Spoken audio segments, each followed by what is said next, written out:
Ladies and gentlemen, Johnson Sakaja has officially given up and handed over his manhood to Sonko. Just have a look at this tweet from Ruto for context, and I quote, "We have unveiled a Kenya shillings 80 billion cooperation agreement between the national government and the Nairobi City County government to make the capital city more livable, secure, and effective for the 4.4 million residents." There's so much other legal jargon that the president is using as a smoke screen, but I'll just head on over to the images. Here are the 4 pictures of Sakaja surrendering everything to Sonko, Mudavadi, and the cabal.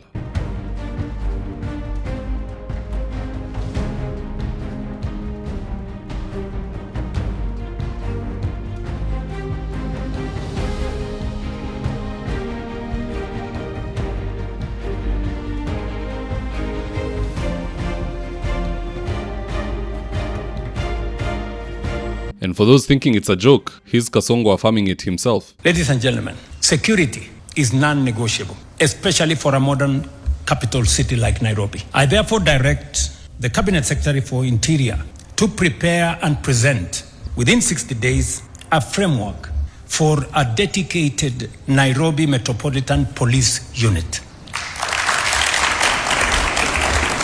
to work hand in hand with the Nairobi County Security.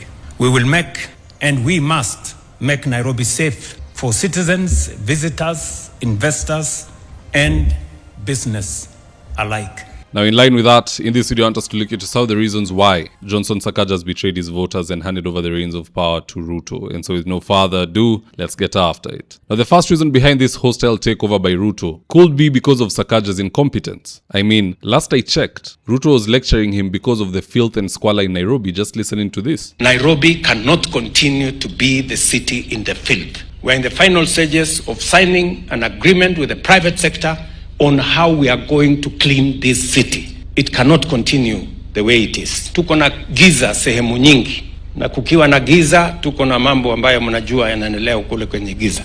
Shetani anapenda mahali penye giza, ndio anazungusha mambo maovu. Lazima pia city yetu ya Nairobi isiwe na matope, barabara za matope, barabara ambazo ziko hivi. So I guess it comes down primarily to incompetence. Look at the case of Mike Sonko. Mike Sonko was busy showing off his rings, watches, gold watches, and all this, dancing around, different haircuts, different, it was just fashion and lifestyle. Very little development. So Uhuru decided, you know what, I'll get this guy drunk and make him sign away the county so that finally we can make the capital look like a capital. Because the problem of being governor of Nairobi ni hawezi jificha ka ufanyi kazi. Ofisi ya rais iko Nairobi. Wabunge wote wanatoka kila kona kuja hapo bunge Nairobi. All senators converge in Nairobi. Governors are summoned to Nairobi through the Senate Park Committee. Everybody has business in Nairobi. So when you are sleeping, they can see you are sleeping. And what do they do more often than not? They take over the leadership of the county. So incompetence is the first major reason. Though I don't know what they have told Sakaja to make him agree. Sijui ni pesa wamempea ama ni nini. Because in the case of Mike Sonko, Sonko was given alcohol by Uhuru Kenyatta to the point he couldn't see anything and he was told to just sign documents and he signed. Not my words. Here he is saying it.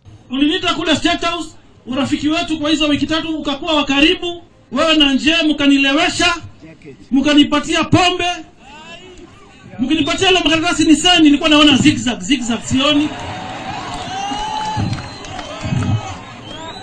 Kumbe ulikuwa unajua nini unafanya. Unaniingisha box, unaninyang'anya serikali, alafu uniruke.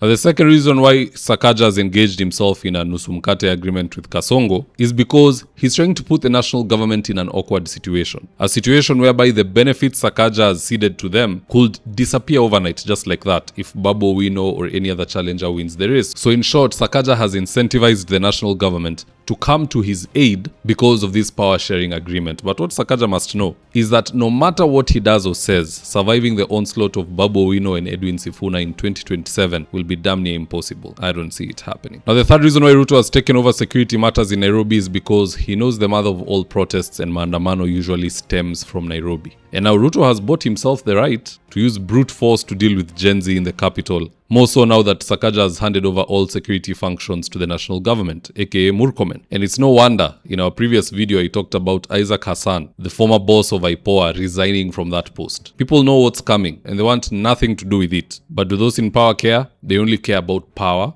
and stability. The biggest headache for this group right now is how will we successfully steal elections? They know winning is impossible. Now they're discussing stealing. And the second headache, after tumeiba hii kura, how do we quickly ensure that there is no chaos in the country? We want to win and still have a country and still be able to continue looting and doing what we've been doing prior. Number one is snuffing out all forms of rebellion. Hiyo wakati ikikani kama unaongelea maandamano ama unachochea, unatekwa nyara. You go to the streets, you don't go back home. This is very dangerous, guys. What Sakaja is doing is first and foremost betrayal to the people who voted for him. Wewe umepigiwa kura kaa governor. Unafika pale unaanza kupeana ati security apparatus itakuwa mambo ya Murkomen na national government. Since when? Where was Murkomen seeking an election? On top of that, how do you let people who have abducted others be in charge of your own county? If even Sakaja wanted to just become popular, angesema mi rais aliniuliza nimwachie mambo ya security in my county, but I said no. Because in this same county we have had abductions on the behest of the national government. Kwa hivyo huyu Sakaja akuwe ni mtu wa one term. He does not respect his voters. Naye yule anafanya nusu mkate na yeye pia yeye ni one term, because that person does not respect his jurisdiction. You're in charge of the country, not a county. Unajua mtaka yote ukosa yote. Ukitaka kuwa rais na pia wewe ndo governor, utapoteza zote mbili. Na ukitaka kuwa governor na pia wewe ndo last born kwa chama yako ambayo ati unalindwa na mzee wa chama paka anakusimamia security in your region, that is also a one-term candidate. But anyway, guys, perhaps that's just my opinion. Maybe I'm too harsh on them.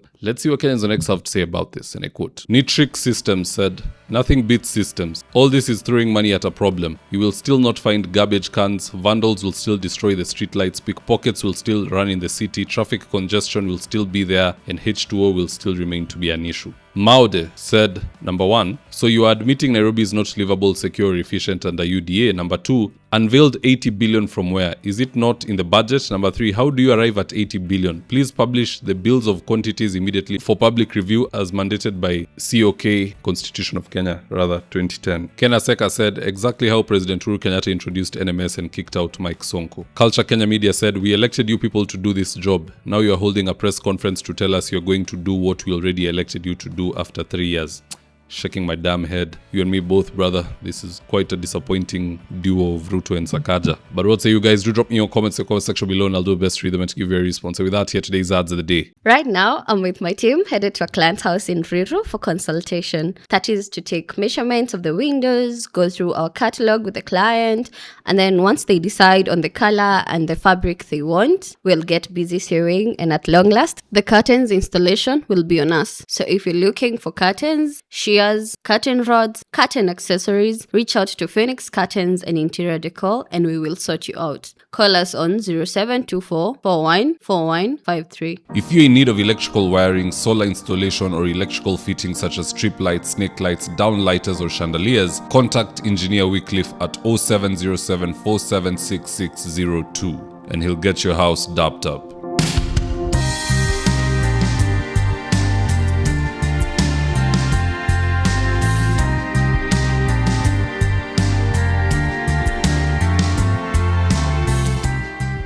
Thank you for choosing David Wafula as your primary news platform.